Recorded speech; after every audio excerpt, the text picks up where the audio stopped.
Now, before we move on and invite other people, I'd just like to pose a question. I'm sure some people in this room would love to have the committed CEO, that all of you are, as their best friend inside the business. So could I just ask you, what would be your tip to the, sorry, Cressy, CR director or sustainability director in the business who is struggling to get traction and attract the attention of their CEO? How would you suggest they get you and the rest of the board on side if you weren't converted?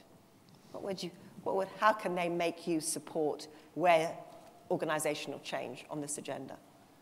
Is that a question for me? No, for all of you. Anybody got some ideas? Andy? Be commercial.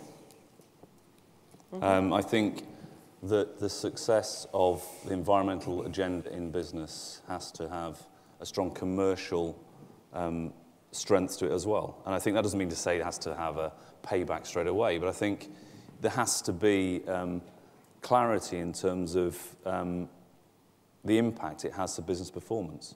Okay. And I think if that's the case, then it's visionary, but also it shows commercial rationale. Okay. Any other thoughts? Can I just add something, not really emphasised this yet, is the extent to which there is a systemic risk emerging for the business community generally across the board, and it is coming from the very fundamental mismatch between demands being placed on natural systems and natural resources and the ability of those systems to continue providing what's wanted. And we've heard the idea of growth mentioned a few times, and I think one of the biggest questions we have to face in the near term is to understand what kind of growth and what we're measuring if we're going to be navigating this particular set of squeezes.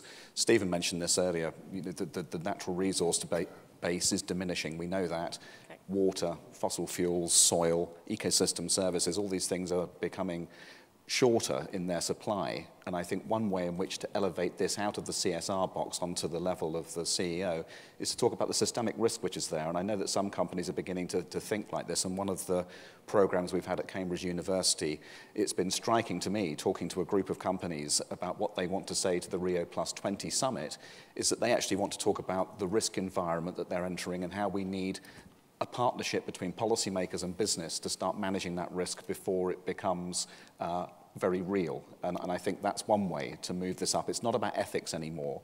This is about the business environment and the ability for us to continue with orderly levels of wealth creation, job creation, and economic growth at a time when the basis of that is actually getting in short supply. Okay, Richard, you've got something to say on this? Look, I think I'd say two things. I think CEOs like data. I think there's plenty of data out here to support the argument. But the other point I'd make, and maybe this is a generational thing, but if I just look at our business, and our business is all about the people and the talent that we employ, we just wouldn't get the people that we have got if we weren't engaged in this sort of activity. And so the positive feedback loop from your people, I just think drives the CEO to get to the right conclusion here.